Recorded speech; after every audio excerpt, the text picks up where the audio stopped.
যারা নতুন করে বিদেশ আসবে, যদি বিবাহিত হও তাহলে বউয়ের কাছ থেকে ভালো করে রান্না বান্না শিখে আসবে।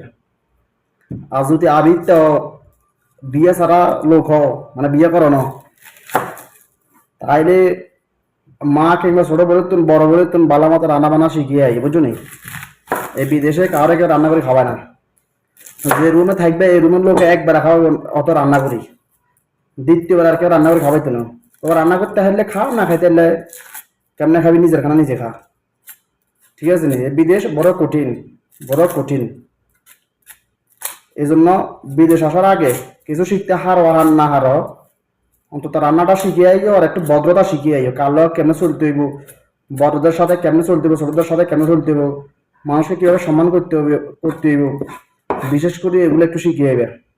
কিছু কিছু বেয়াদবাজি ফ্যামিলি থেকে এগুলো শিখে না, যে বড়দের সাথে কেমনে ব্যবহার করতে হইব, ছোটদের সাথে কেমনে চলতে হইব। এর জন্য আসার আগে এগুলো শিখিয়ে আইবে ভালো করে।